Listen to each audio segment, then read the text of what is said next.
Hello students, welcome back to my YouTube channel बरूट English hub. This is Rajni. तो देखिए students, आज के इस लेक्चर में हम डिस्कस करेंगे सोनेट। तो देखिए, आप में से ही किसी एक स्टूडेंट्स का कमेंट आया था कि आपको पोइटिक डिवाइस करवाई जाए, और आज हम पोइटिक डिवाइसेस में सबसे फर्स्ट स्टार्ट करने जा रहे हैं सोनेट, जो कि बीए थर्ड सेम के लिए और जितने भी कॉम्पिटिटिव एग्जाम्स हैं जो कि टीचिंग से रिलेटेड है उन सब के लिए ये बेनिफिशियल रहेगा। तो चलिए स्टार्ट करते हैं लेक्चर। तो देखिए, सोनेट क्या होता है। सोनेट होता है एक poem. Sonnet is a poem having 14 lines. तो देखिए, आपने पोइम्स को पढ़ा होगा, आपको पता होगा कि पोइम्स होती क्या है। अब पोइम्स ही होती है जो एक सोनेट होता है। अब पोइम और सोनेट में डिफरेंस क्या होता है। देखिए, जो भी पोइम आपको 14 लाइन्स की मिलेगी, मान लीजिए आपने कोई पोइम पढ़नी स्टार्ट की है, अगर वो पोइम 14 लाइन्स की है तो वो क्या होगा, एक सोनेट होगा। सिर्फ यही डिफरेंस है पोइम में। वैसे देखिए, पोइम में 2 लाइन्स भी हो सकती है और 2 एंड मोर लाइन्स भी हो सकती है, पर जहाँ पर आपको 14 लाइन्स दिखाई दे उसे हम बोलते हैं सोनेट। तो देखिए, सोनेट आपको पता चला कि ये एक 14 लाइन्स की कविता होती है, एक पोइम होती है, जनरली रिटन इन एम्बिक पेंटामीटर। और देखिए, ये एम्बिक पेंटामीटर में ही लिखी जाती है। ज़्यादातर आपको देखने को मिलेगा कि ये लिखी जाती है एम्बिक पेंटामीटर में। अब एम्बिक पेंटामीटर क्या होता है, तो देखिए, हर चीज़ का मापतोल होता है। तो ठीक एक पोइम है जो उसका भी एक मीटर होता है, उसमें जो लाइंस लिखी जाती है उसका भी मापतोल होता है, तो उसे ही हम बोलते हैं मीटर। यानी जब हम किसी पोइम की एक लाइन को, एक सेंटेंस को, उसकी एक लाइन को हम मापते हैं तो उसके माप को किस में मापा जाता है, वो मापा जाता है मीटर में। अब मीटर में एक पोइम को मापा जाता है। अब देखिए, मीटर में ये मापी जाती है, और एक सोनेट होता है जो उसके लाइंस किस में लिखी होती है, एम्बिक पेंटामीटर में। अब मीटर भी अलग अलग टाइप के होते हैं।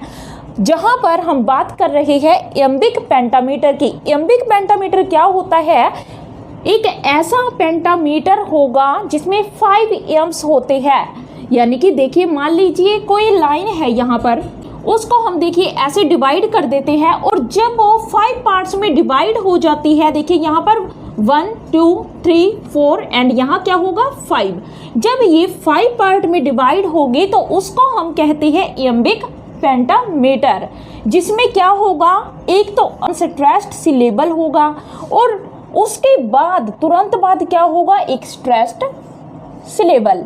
यानी कि जब एक अनस्ट्रेस्ड सिलेबल फॉलो किया जाता है एक स्ट्रेस्ड सिलेबल के द्वारा, तो उसको हम बोलते हैं एम्बिक पेंटामीटर। अब देखिए, जो सोनेट होता है जनरली किस में लिखा जाता है, ये एम्बिक पेंटामीटर में लिखा जाता है। उसके बाद देखिए, जो ये टर्म है सोनेट, यानी ये सोनेट नाम कहाँ से आया। तो देखिए, जो ये सोनेट है, ये नाम कहाँ से डिराइव किया गया है, डिराइव्ड होता है कहीं से लेकर आना, किसी अदर लैंग्वेज से हमारी लैंग्वेज में लेकर आना, ट्रांसलेट करके उसको, या फिर उसी फॉर्म में, या तो हम किसी नाम को ट्रांसलेट करके किसी अदर लैंग्वेज से हमारी लैंग्वेज में लेकर आते हैं, या फिर हम किसी लैंग्वेज से डायरेक्ट उठाकर हम एक वर्ड को ले आते हैं, तो उसको कहते हैं डिराइव करना। तो देखिए, जो ये सोनेट नाम है ये किस लैंग्वेज से लिया गया है, तो ये इटालियन लैंग्वेज से लिया गया है। सोनेट एक, जो ये सोनेट है ये एक इटालियन शब्द है, इसको इटालियन लैंग्वेज में सोनेटो कहा जाता है। अब सोनेटो का ही थोड़ा सा परिवर्तित रूप है, थोड़ा चेंजिंग फॉर्म लेकर ये कहाँ पर आया, सोनेट के रूप में आया, जब हमने एक पोइम को क्या कह दिया, सोनेट कह दिया। और इसका वास्तविक नाम क्या है, वो है इटालियन लैंग्वेज के अंदर सोनेटो। अब ये सोनेटो का मीनिंग क्या होता है, यानी जब भी हम किसी चीज़ को नाम देते हैं तो उसका कोई ना कोई अर्थ होता है। फॉर एग्जाम्पल, अगर मैं इसको मार्कर कहती हूँ तो ये मार्कर नाम हमने इसे क्यों दिया, क्योंकि इसका ये नाम है। क्यों दिया, क्योंकि ये क्या करता है, मार्क करता है किसी चीज़ को, मार्किंग करता है ये, तो इसलिए हमने इसको नाम दिया मार्कर। तो वैसे ही सोनेट का नाम क्या है, वैसे सोनेटो है इटालियन लैंग्वेज के अंदर, इसको ये नाम मिला है। अब क्यों मिला है, इसका भी एक अर्थ है, वो क्या है, which means a little sound और सॉन्ग, जिसका अर्थ होता है एक तो छोटी सी ध्वनि, एक छोटी सी ध्वनि या एक सॉन्ग। एक पोइम भी क्या होती है, एक सॉन्ग ही होता है। एक पोइम क्या होती है, एक सॉन्ग ही होता है। तो यहाँ पर क्या हुआ, इस सोनेटो का मीनिंग क्या निकल कर आया, अ लिटिल साउंड और सॉन्ग। उसके बाद देखिए टू टाइप्स ऑफ सोनेट्स। अब देखिए वैसे तो सोनेट 3 टाइप्स के भी माने जाते हैं, जो कि हॉपकिंस ने अलग से बनाया हुआ है कर्टेल सोनेट, उसको हम यहाँ पर इंक्लूड नहीं करेंगे। हम बात करेंगे यहाँ पर 2 टाइप्स ऑफ सोनेट्स के, जो कि आपके एग्जाम में पूछे जाते हैं। अब देखिए ये 2 टाइप्स कौन सी है, एक तो है पेट्रार्कन सोनेट और सेकंड होगा शेक्सपियरियन सोनेट। अब देखिए जो ये पेट्रार्कन सोनेट है, इसी को ही कहा जाता है इटालियन सोनेट। क्या कहा जाता है, इटालियन सोनेट। हम इसको देखिए आगे डिटेल में पढ़ेंगे, जानेंगे क्या होते हैं ये। अभी सिर्फ इसको हम थोड़ा थोड़ा जानेंगे और इसके बाद हम इसको डीपली एक्सप्लेन करके पढ़ेंगे। अब देखिए जो ये पेट्रार्कन सोनेट है, ये हमारा फर्स्ट टाइप है। अब फर्स्ट क्यों लिखा, इसका भी रीजन है, क्योंकि सबसे पहले इटली में ही सोनेट आए थे, इसलिए हमने इसको फर्स्ट ही नाम दे दिया। फर्स्ट सोनेट कौन सा होगा हमारा, Petrarchan sonnet, and second one रहेगा Shakespearean sonnet. Shakespearean sonnet second रहेगा, क्योंकि इंग्लैंड में इटली के बाद सोनेट आए। अब इंग्लैंड में शेक्सपियरियन सोनेट आए क्योंकि इंग्लैंड में शेक्सपियर के द्वारा ये फेमस किए गए, इसलिए इनको क्या कहा जाता है, और इंग्लिश सोनेट भी इनको कहा जाता है। तो देखिए जो शेक्सपियरियन सोनेट है, शेक्सपियर कहाँ से थे, इंग्लैंड से, तो इसलिए इनके नाम से ही ये क्या पड़ा, इंग्लिश सोनेट इनको कहा गया, क्योंकि इन्होंने ही इंग्लैंड में सोनेट को फेमस बनाया। और पेट्रार्कन सोनेट क्यों कहा गया, क्योंकि पेट्रार्क कहाँ से थे, इटली से थे, इसलिए इसका नाम क्या दिया गया, इटालियन सोनेट दिया गया। उसके बाद देखिए sonnet develops as a poetic form in Italy. ये देखिए पोएटिक फॉर्म के रूप में कहाँ पर डेवलप हुए थे, कहाँ पर ये विकसित हुए थे, तो ये हुए थे इटली में। इटली में ही सबसे पहले सोनेट को लिखा गया था। अब देखिए पोइम सबको पता है लिखी जाती है। अब 14 लाइन की जो पोइम लिखी गई, एक सोनेट लिखा गया, तो सबसे पहले इसका विकास, इसको विकसित किसने किया, डेवलप किसने किया, तो वो किया था यहाँ पर इन्वेंशन इसकी किसने की थी, वो की थी, इसका क्रेडिट जाता है 13th सेंचुरी के पोइट जियोकोमो दी लेंटिनी। जियोकोमो दी लेंटिनी ने इसको इन्वेंट किया था, सोनेट को इन्वेंट किया था, यानी सबसे पहले लिखा किसने होगा, वो लिखा था इसको जियोकोमो दी लेंटिनी ने। उसके बाद देखिए लिखा तो इसने, इन्वेंशन 13th सेंचुरी में हो गई, पर ये फेमस कब जाकर हुए, तो ये फेमस किसके टाइम में हुए, किसके द्वारा सोनेट को फेमस बनाया गया, तो वो बनाया गया पेट्रार्क के द्वारा। पेट्रार्क कहाँ से थे, इटली से, और देखिए ये भी कहाँ से थे, इटली से। और इटली में जब ये सोनेट लिखे जाने लगे, तो धीरे धीरे जब ये लिखे जाने लगे, लास्ट में जब फेमस हुए ये, तो वो किसके द्वारा हुए, तो वो हुए पेट्रार्क के द्वारा। तो इतना आपको यहाँ से पता चला। नेक्स्ट स्लाइड में हम देखते हैं पेट्रार्कन सोनेट। अब देखिए बात करते हैं हम पेट्रार्कन सोनेट की, जो हमारा फर्स्ट टाइप है। तो देखिए फर्स्ट टाइप हमने क्यों कहा ये, क्योंकि जहाँ से सोनेट की स्टार्टिंग होती है, इसकी बिगिनिंग होती है, यानी सोनेट लिखने जहाँ से स्टार्ट हुए थे, तो वो हुए थे इटली से।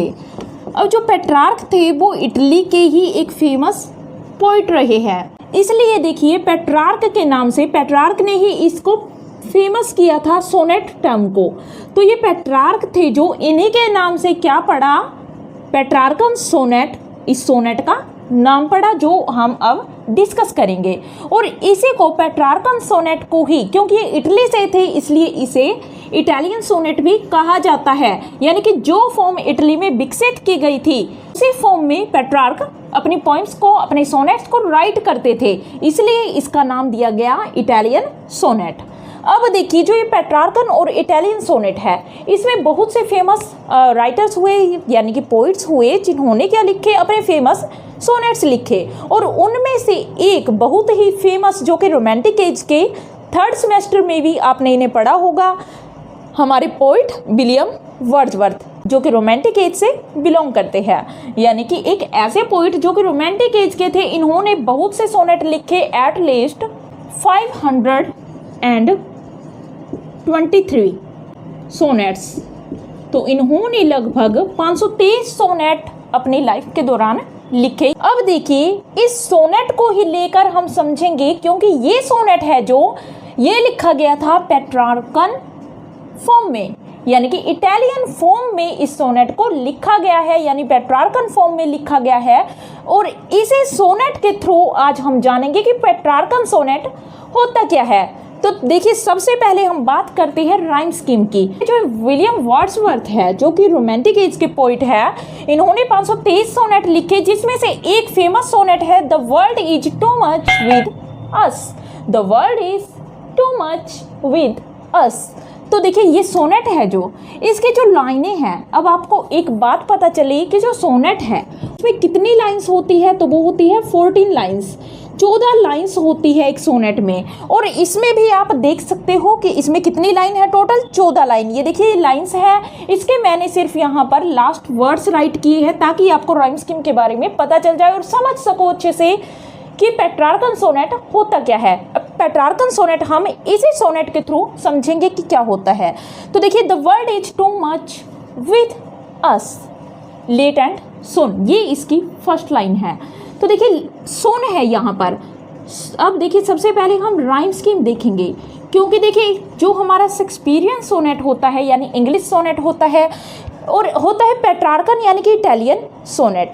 इन दोनों में राइम स्कीम अलग अलग होती है, तभी हमें पता चलता है कि ये सोनेट पेट्रार्कन फॉर्म यानी इटालियन फॉर्म में लिखा गया है या फिर इंग्लिश फॉर्म यानी कि शेक्सपियरियन फॉर्म में इसको लिखा गया है। वो हमें कैसे पता चलता है, वो हमें पता चलता है राइम स्कीम के थ्रू, क्योंकि इसके राइम स्कीम डिफरेंट मिलेगी पेट्रार्कन सोनेट की, और जो इंग्लिश सोनेट होगा, शेक्सपियरियन सोनेट होगा, उसकी राइम स्कीम आपको बिल्कुल अलग मिलेगी। तो हम यहाँ पर पेट्रार्कन राइम स्कीम को जानेंगे तो हमें पता चल जाएगा कि ये पेट्रार्कन सोनेट ही है।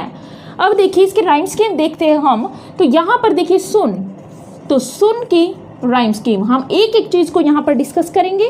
तो राइम स्कीम है जो, इसकी हम राइम स्कीम देखेंगे। सुन, सुन को हमने नाम दिया ए। जैसे कि आपको पता है राइम स्कीम हम कैसे करते हैं, मैंने आपको कई लेक्चर्स में बताया है कि राइम स्कीम हम कैसे पता करते हैं। तो सुन की टोन है जो, वो किसके साथ मैच होती है, सुन पावर्स, तो इसके तो बिल्कुल ही साउंड अलग है, राइम अलग है इसकी बिल्कुल। पावर्स आवर्स, तो इन दोनों की तो मैच होती है, तो इन दोनों की मैच है। और सुन और बुन, सुन बुन, इन दोनों की राइम स्कीम बिल्कुल सेम है, तो हमने इसको मैच किया इसके साथ। तो अगर हमने फर्स्ट को ए नाम दिया तो इसको भी हमने ए नाम दिया, सेकंड को हमने क्या नाम दिया, बी, तो इसकी ट्यून इसके साथ मैच करती है, तो हमने इसको भी क्या नाम दिया, बी नाम दिया। तो यहाँ पर आपको क्या याद रखना है, जो ये 4 लाइनें हैं। अब देखिए यहाँ पर सुन और बुन, यहाँ पर सभी मैच हो जाती है, तो हमने इसको पहले नाम दिया। देखिए सबसे पहले क्या आया, ए, बी, फिर आया बी, फिर आया ए। तो यहाँ पर पेट्रार्कन सोनेट में राइम स्कीम क्या निकल कर आती है, ए बी बी ए। ये हमारे फर्स्ट स्टेंजे की है। और देखिए ऐसे ही जब हमारी ए पर आकर ही राइम स्कीम खत्म हो जाती है, तो ये हमारा कंप्लीट कितने स्टेंजे हुए, एक स्टेंजा हुआ। ऐसे ही यहाँ पर कितने स्टेंजे है, तो देखिए यहाँ पर मून, मून को ट्यून के साथ मैच किया, आर्स को फ्लावर्स के साथ, तो यहाँ पर क्या हुआ, ए बी बी ए। तो ये हमारा कौन सा स्टेंजा हुआ, ये हुआ हमारा स्टेंजा नंबर 2, ये हुआ स्टेंजा नंबर 1। और इसके बाद देखिए रादर बी, ले, बी ले, इनको हमने नाम दिया। देखिए ए बी तक तो हो चुका है, इनको हमने नेक्स्ट नाम दिया सी, इसको भी नाम दिया सी, और इसको हमने नाम दिया डी, क्योंकि ये बिल्कुल अलग ट्यून है इसकी, अलग राइम है इसकी, तो इसको हमने अलग नाम दिया डी। और वैसे ही देखिए फोरलोन हॉर्न, इनको हमने नाम दिया सी, और जो ये बची हुई है इसको नाम दिया हमने डी। तो यहाँ पर राइम स्कीम क्या निकली हमारी, इसको हम कहते हैं सिस्टेट। क्या कहते हैं इसको। अब देखिए टोटल कितनी लाइंस हुई यहाँ पर, 9 टू लेकर 14 कितनी हुई, 1 2 3 4 5 6। जहाँ पर 6 लाइन है हमारी, 6 का एक समूह बनता है सेम राइम स्कीम्स का। तो देखिए यहाँ पर कितनी लाइंस है, टोटल 6 लाइंस। और यहाँ पर टोटल कितनी लाइंस हुई, ये हुई 8 लाइंस। पेट्रार्कन सोनेट में आपको ऐसा ही ग्रुप मिलेगा, एक ग्रुपिंग मिलेगी, जिसमें क्या होगा, एक तो 8 लाइनों का समूह होगा और एक 6 लाइनों का समूह होगा। अब 8 लाइंस होगी जो उनको हम क्या कहते हैं, ऑक्टेव, और जो 6 लाइंस होगी उसको हम कहते हैं सिस्टेट। तो आपको यहाँ से एक और बात समझ आई होगी कि हमेशा पेट्रार्कन सोनेट में राइम स्कीम क्या मिलेगी, ए बी बी ए, और 6 लाइंस की मिलेगी आपको हमेशा सी डी सी। तो ये राइम स्कीम आपको हमेशा यहाँ देखने को मिलेगी पेट्रार्कन सोनेट में। अब देखिए आपको एक चीज समझ आई, राइम स्कीम। अब राइम स्कीम को हमने कैसे डिवाइड किया, 8 और 6 के ग्रुप में किया। ये सेकंड थिंग हुई यहाँ पर जो हमें जानने चाहिए। यानी कि 8 लाइन को हमने क्या कहा, 8 लाइंस को हम कहते हैं ऑक्टेव और 6 लाइंस को हम कहते हैं सिस्टेट। उसके बाद देखिए यहाँ पर जो हमारी 8 लाइंस हैं इनको हमने जो ऑक्टेव नाम दिया है। यहाँ पर हमेशा पोइट क्या लेकर आता है, हमेशा एक प्रॉब्लम शो करता है। यानी जो ये 8 लाइंस होगी इनमें हमेशा कोई ना कोई क्या होगी, प्रॉब्लम। पोइट डिस्क्राइब करेगा कि कोई प्रॉब्लम चलती आ रही है, कोई कंसर्न है यहाँ पर, प्रॉब्लम या फिर उसको हम कह सकते हैं कॉन्सर्न। अब उसके बाद देखिए प्रॉब्लम या कंसर्न होगी, पर जो हमारी 9th लाइन आएगी जिसको हम, ये हमारा क्या रहा 6 लाइंस का सिस्टेट, जिसको हम सिस्टेट की फर्स्ट लाइन भी कह सकते हैं, या तो इसको हम फर्स्ट लाइन कह सकते हैं सिस्टेट की, या फिर हम इसको क्या कहेंगे, या तो इसको फर्स्ट लाइन कहेंगे सिस्टेट की, या फिर इसको कहेंगे हम हमारी 9th लाइन, क्योंकि ये अगर हम पॉइंट के अकॉर्डिंग देखें तो ये हमारी 9th लाइन है। पर सिस्टेट के अकॉर्डिंग देखें जहाँ से हमारी 6 लाइनें अलग से स्टार्ट होती है तो ये हमारी फर्स्ट लाइन है। और जब क्या होगा 8 लाइंस में पोइट अपनी प्रॉब्लम बता चुका होगा, यानी पोइम के अंदर कोई भी प्रॉब्लम उठा दी गई होगी यहाँ पर 8 लाइन के अंदर, उसके बाद पोइट धीरे से एक क्या करेगा, टर्न लेगा, यानी धीरे से एक मोड़ लेता है, एक बदलाव आता है पोइम की टोन में। यानी अब प्रॉब्लम से किसकी तरफ बढ़ता है पोइट, अब बढ़ता है वो सॉल्यूशन की तरफ। तो जब प्रॉब्लम से पोइट किसकी तरफ आएगा, सॉल्यूशन की तरफ, तो वो कौन सी लाइन में आएगा, वो होगी पोइम की 9th लाइन या फिर सिस्टेट की फर्स्ट लाइन आप इसको कह सकते हो। तो यहाँ से पोइट क्या स्टार्ट करेगा, हमेशा पोइट यहाँ पर स्टार्ट करेगा इस फर्स्ट लाइन में या फिर इस 9th लाइन में, हम कह सकते हैं प्रॉब्लम का यहाँ पर क्या होगा, सॉल्यूशन होगा। तो इसको हम क्या कहेंगे, इस प्रॉब्लम का सॉल्यूशन स्टार्ट हो जाता है। तो देखिए पेट्रार्कन सोनेट का आपको पता चला क्या होता है। सबसे पहले आपको याद रखना है it is a 14 line poem, it is a 14 line poem. Second thing you have to know about this sonnet, the Petrarchan sonnet. This is, it always has the same rhyme scheme as it written on the word ABBA, which is called octave. The 8 lines, the grouping of 8 lines या फिर a group of 8 lines is called octave. The group of next 6 lines is called assisted. यानी कि जो पहला group होगा 8 lines का उसको हम ऑक्टेव कहते हैं, और जो अगला ग्रुप बनता है 6 लाइंस का उसको हम सिस्टेट कहते हैं। And it is always written in iambic pentameter, और इसे हमेशा ही, इस सोनेट को हमेशा ही इसमें लिखा जाता है, इसको हमेशा ही iambic pentameter में लिखा जाता है। तो इतनी बातें आपको यहाँ से पता चली। अब देखिए लास्ट चीज जो आपको जाननी जरूरी है, आप डायरेक्ट यहाँ से अपना आंसर लिखकर आ सकते हो अगर आपको ये चीजें पता चल जाती है।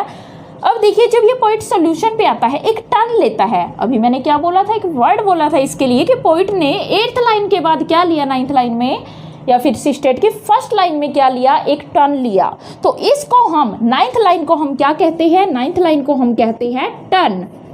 क्या कहेंगे 9th लाइन को, तो इसको हम कहेंगे टर्न, और इसी को क्या कहा जाता है, वोल्टा। टर्न या वोल्टा इसको कहा जाता है। वोल्टा देखिए इटालियन लैंग्वेज का वर्ड है जो कि टर्न के लिए यूज किया जाता है। तो 9th लाइन को क्या कहा जाता है, टर्न या फिर वोल्टा इसको कहा जाता है। तो ये हुआ हमारा पेट्रार्कन और इटालियन सोनेट। नेक्स्ट जो हमारा टाइप बचता है सोनेट का, इंग्लिश सोनेट और शेक्सपियरियन सोनेट, उसको हम नेक्स्ट लेक्चर में डिस्कस करेंगे। तो अगर आपको लेक्चर समझ आया हो, सब कुछ पसंद आया हो, तो चैनल को लाइक, सब्सक्राइब एंड शेयर जरूर कीजिएगा। Thank you.